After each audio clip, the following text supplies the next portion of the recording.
I want to clear something up and make this very, very clear to you on what is happening.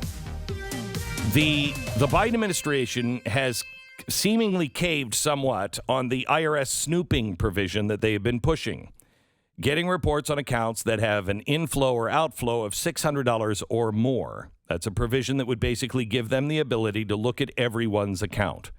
Now they're claiming they will scale it back to $10,000.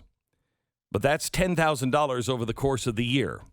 Poor people, if they have a bank account, poor people will put $10,000 a year into their bank account. And I don't mean that they will have it in their bank account. They might put $500 in every 2 months and they have nothing else. But over the year, it will probably amount to $10,000. Oh, okay. So that's how we're going after the rich? Huh. I want to tell you right now, this has nothing to do with the IRS. This is a ruse. You have to stop talking about the $600 or the $10,000. That's a ruse. The entire thing that they're trying to catch people who are cheating is a ruse. What you need to understand is this is about total control. When you look at the modern monetary theory, which we explained in my book, Arguing with Socialists, and at the time, we honestly almost left it out of the book because it's so insane, we thought, that's never going to happen. Thank God, at the last minute, we decided to leave it in the book and explain it and show you what it actually means. So if you really want to know about modern monetary theory without reading a big, boring book about it, you can grab Arguing with Socialists, and there's a chapter on it. Modern monetary theory is the theory that they say is so modern because nobody has ever thought of it. Okay. The first part, everybody has thought of. 5-year-olds have thought of. Well, you don't need to sell a bond or you don't need to have the money. Why don't you have a printing press? Why not just print more money? Okay. You're in first grade. That's the kind of thing you think of, right? Well, we're out of money. Why don't you just write a check? Because it doesn't work that way. Because it always leads to Zimbabwe. So how is this new? Because of the second part. It doesn't work. It will end in Zimbabwe either way, but for sure if you just print the money. The second part of modern monetary theory is the government must control everything. They must be able to have the levers of society on the influence over the manufacturing.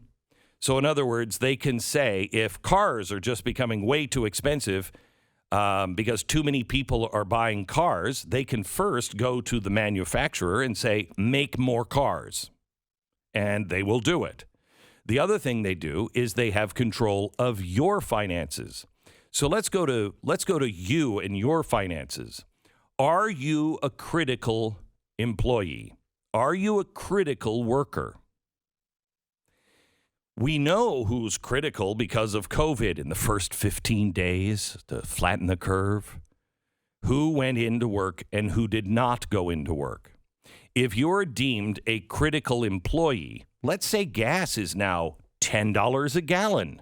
Well, that's because of inflation. And the good news is it's because everybody's going to work. That's exactly what the White House is saying now.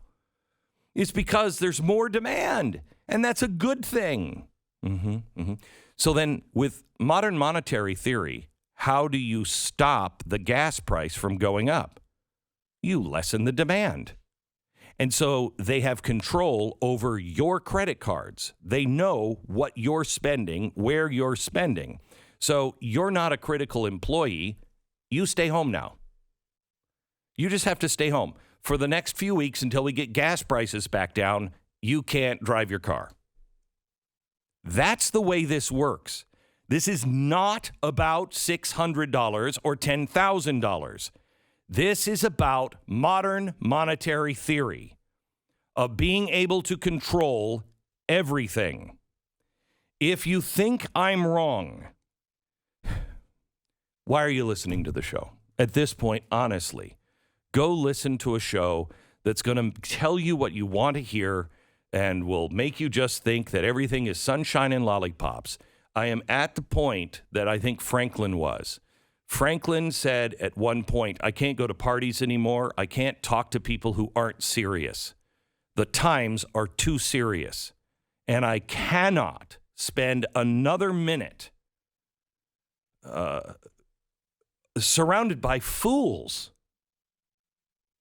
So honestly, I'm not saying you're foolish. I'm saying if you don't want to know what is really going on, and I can back it all up with their actions, their words, their policies. It's not a conspiracy. It's out in the open. If you don't want to know that, then stop listening. If you know people who do want to know what's really going on, tell them to listen.